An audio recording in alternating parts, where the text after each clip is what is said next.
Assalamualaikum warahmatullahi wabarakatuh. Halo sobat semua, selamat datang di MSLB Channel. Salam damai, salam sejahtera. Zaman pasti akan terus berganti, masa ke masa akan terlampaui, dan hanya akan mengisahkan cerita dan sejarah. Di bumi ini, tidak akan pernah luput dari manusia-manusia munafik dan dari pengkhianatan. Manusia-manusia dipenuhi sifat kedengkian dan keserakahan. Di negeri ini, kemiskinan semakin merajalela. Siapapun selalu ingin menjadi penguasa, agar harga diri mereka tidak direndahkan dan agar tidak dipermalukan.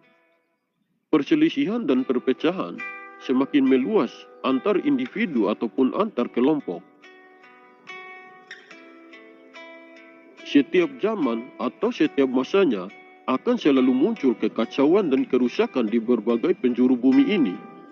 Namun semua yang terjadi di langit maupun di bumi ini hanyalah atas seizin dan atas kehendak Allah Subhanahu wa Ta'ala untuk makhluk-makhluk di bumi ini. Dengan begitu, Allah Subhanahu wa Ta'ala selalu mengirim kekasihnya pada setiap zamannya dalam bentuk wadah yang berbeda-beda dan akan terlahir kembali secara berulang-ulang.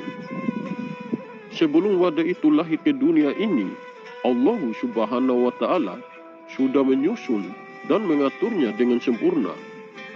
Dan ketika wadah itu lahir ke dunia, Allah selalu membimbing dan menjaganya hingga ia tumbuh dewasa. Pada setiap zamannya, Allah Subhanahu wa Ta'ala selalu memilih seorang manusia yang akan menjadi utusannya untuk menjadi sebagai pemberi peringatan dan pemberi petunjuk kepada masyarakat manusia yang telah salah jalan, agar mereka kembali untuk melakukan kebaikan dan agar kembali pada jalan ketuhanan. Pada zaman Nabi dan Rasul, kekasihnya selalu lahir dengan wadah yang berbeda-beda. Karena setelah tidak ada lagi Nabi dan Rasul, maka muncullah wadah yang akan menjadi sebagai pewaris dan penerus Rasul. Walaupun menjadi wadah pewaris dan penerus Rasul, tetapi tugasnya hampir sama dengan tugas Rasul, yaitu menyebarkan tauhid yang sebenarnya dan menjadi rahmat bagi seluruh alam. Setiap kemunculan kekasih pilihan Allah pada setiap zamannya untuk menjadi sebagai tangan dan kaki Allah di muka bumi ini, sehingga melalui kekasihnya itu, Allah Subhanahu wa Ta'ala bisa dikenal oleh makhluk-makhluk yang ada di bumi ini termasuk manusia.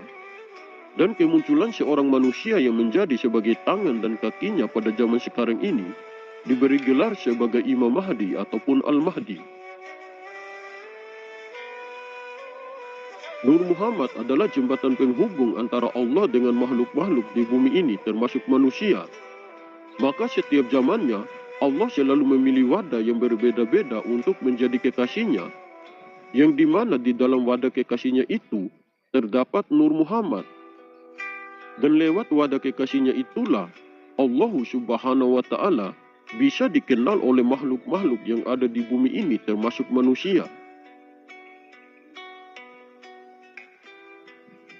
Allah mengirim utusan di muka bumi ini selain untuk menjadi sebagai pemberi peringatan dan pemberi petunjuk, karena Allah ingin dikenal oleh makhluk-makhluk di bumi ini, bukan hanya sekedar untuk diakui saja. Seperti yang dijelaskan di dalam hadis qudsi, Allah Subhanahu wa Ta'ala berfirman yang artinya, "Aku adalah perbendaharaan tersembunyi. Aku ingin dikenal, maka kuciptakan makhluk." Pernyataan bernada metaforis ini bahwa Al-Khaliq ingin dikenal oleh makhluknya mengandung sebuah pesan tersirat yang sangat dalam maknanya.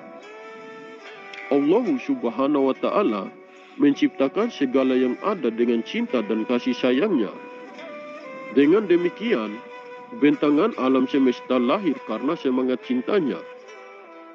Segenap makhluk yang ada di dalamnya, termasuk manusia, lahir karena cinta dan terwujud dari citranya.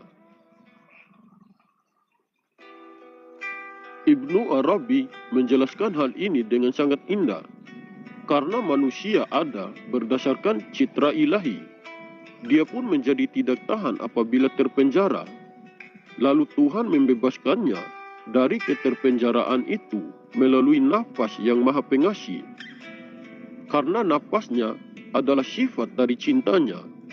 Dengannya, Tuhan menggambarkan dirinya dalam kata-kata, "Aku ingin dikenal." Zat yang Maha Kuasa menciptakan manusia melalui nafas yang Maha Pengasih. Itulah mengapa nafas ilahi ini identik dengan eksistensi alam semesta. Alam semesta pun mengenalnya sebagaimana yang diinginkannya. Dengan demikian, alam semesta ini identik dengan rahmat dan kasih sayangnya.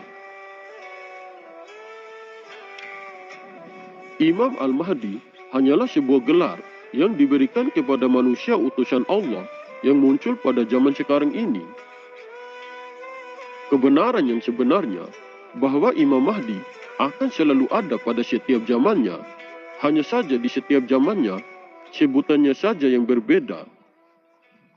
Imam Mahdi adalah seorang pemimpin yang mendapatkan petunjuk langsung dari Allah Subhanahu wa Ta'ala.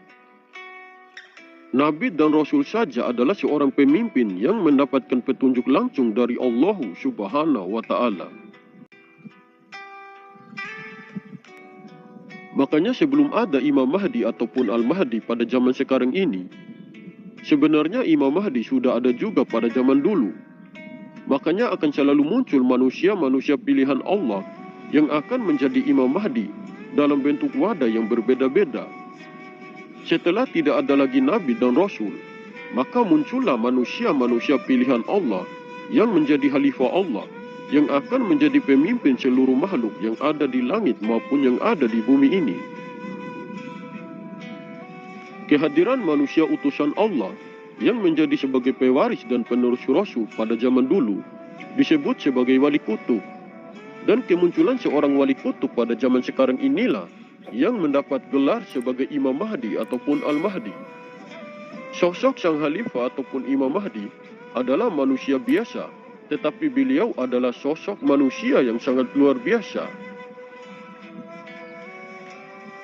Sosok Imam Mahdi adalah manusia biasa, tetapi bukan manusia biasa. Maksudnya adalah bahwa sosok sang khalifah ataupun Imam Mahdi tampak zohirnya hanyalah manusia biasa saja, tetapi di dalam hati dan jiwanya dipenuhi oleh cahaya Allah. Dan di dalam dirinya memiliki kemampuan ataupun kekuatan yang sangat luar biasa. Sehingga kekuatannya itu tidak mampu dijangkau oleh akal dan pikiran manusia.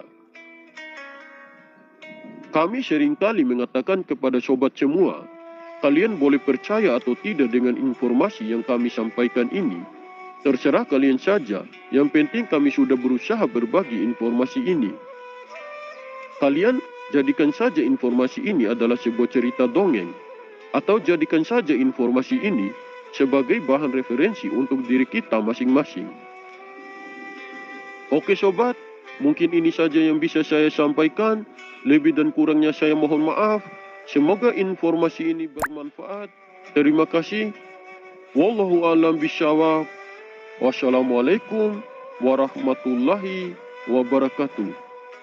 Salam MSLB Channel.